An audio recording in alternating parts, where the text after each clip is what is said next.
20 points, no single return on the pitch bar a save point, and almost as many points between my last two subs as the rest of the side put together.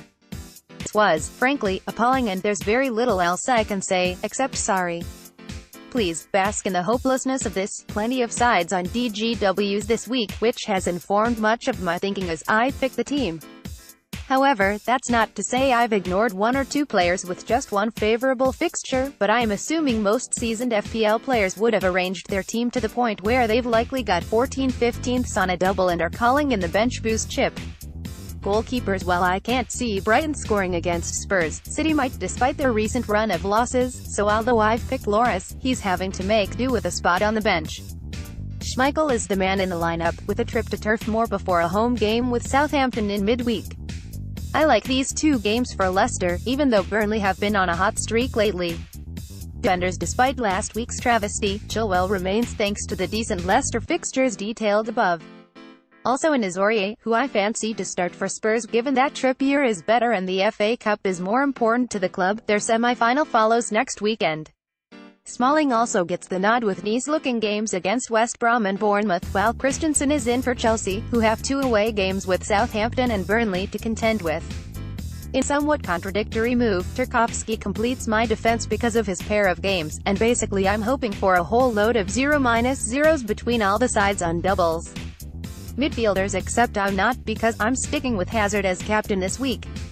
A lack of return against West Ham doesn't mean he didn't look the best player on the pitch, and it'd be surprising for that to not be the case over the coming 7 days. Given Spurs Cup exploits, I'm also going for Lamela, who could come in if some of the more heavyweight midfielders in Pac's squad get a breather. The Argentine is undeniably overdue. He's yet to score in the league this season. Against Brighton, anyone? Making up the midfield are two London-based midfielders with just one game this week, with Arnautovic home to Stoke and Zaha facing the Seagulls himself. Arnie loved the reverse fixture against his old club, though I think Mark Hughes had a lot to do with the fire in his belly that day. Zaha, meanwhile, gets the rivalry Palace have with Brighton, and given their position is still precarious, I can't see him being anything but bang up for the clash at Selhurst Park. On the bench, Kennedy is named with Arsenal and their awful away record visiting St James's Park this weekend. Strikers: I'm going for a sole striker this week, as I'm unsure I trust many of the options.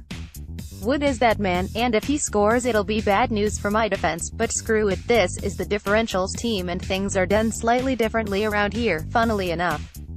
On the bench I've gone for Rashford and Giroud, two players I expect to see minutes with the FA Cup around the corner. Giroud in particular should play a part. He's hardly featured for Chelsea, and when he has, he's looked good. Give him a chance, Conte. Chelsea have hardly been world beaters this year. Good luck this getting those green arrows this DGW. Written by Joe McPhee at JPMC99.